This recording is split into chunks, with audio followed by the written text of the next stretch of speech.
Hello students, तो आज हम करेंगे एक्सरसाइज 11.1 का क्वेश्चन नंबर 3। तो क्वेश्चन नंबर 3 क्या कहता है? Cadets are marching in a parade. सिपाही जो है वो परेड में मार्च कर रहे हैं। आगे कहता है कि देयर आर 5 कैडेट्स इन अ रो। एक रो में 5 कैडेट्स होते हैं। कैडेट्स कैसे चलते हैं हमारे? यहाँ पे लाइनें होती हैं, जैसे ये इस तरह से, ठीक है। और हर लाइन में कैडेट्स होते हैं। तो यहाँ पे ये हमें दे रखा है कि एक लाइन में 5 हैं। तो यहाँ पे हमने मान लिए इस तरह से हैं, ये हैं इस तरह से, ठीक है। ये रो 1 मान लेते हैं, ये रो 2 मान लेते हैं। आगे कहता है कि what is the rule which gives the number of cadets. तो हमें रूल फाइंड आउट करना है जिससे हमें कैडेट्स के नंबर मिल जाएं।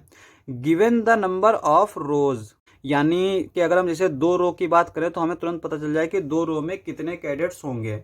इस तरह से अगर हमें 10 रो दी जाए तो हम 10 रो से पता कर पाए कि कितने कैडेट्स हैं। आगे कहता है कि use n for the number of रोज। तो यहाँ पे नंबर ऑफ रो के लिए हमें n को लिखना है। तो अब यहाँ पे देखो, जैसे यहाँ पे हमने लिख लिया रो और यहाँ पे लिख लिए कैडेट्स, कितने कैडेट्स चाहिए हैं। तो अब एक रो के लिए कितने कैडेट्स हैं? एक रो में 5 कैडेट्स हैं, तो यहाँ पे 5 लिख देंगे। तो 2 रो में कितने कैडेट्स हो जाएंगे? 5 इंटू 2 यानी कि 10।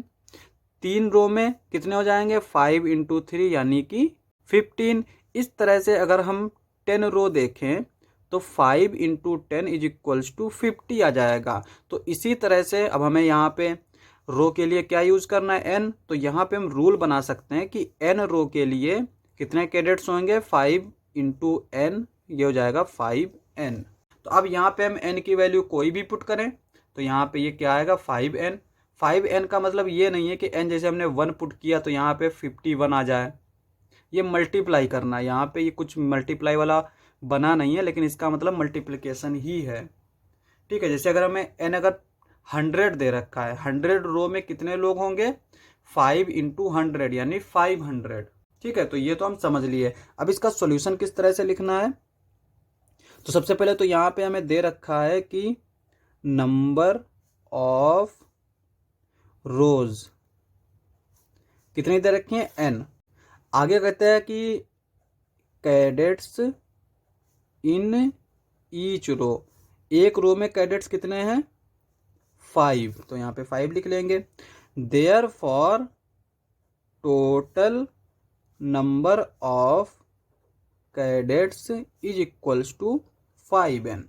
तो यहाँ पे total number of cadets 5n आ जाएंगे, ठीक है। अब यहाँ पे n है, ये भी n के टर्म में है, तो इसी को हम अलजेब्रा बोलते हैं।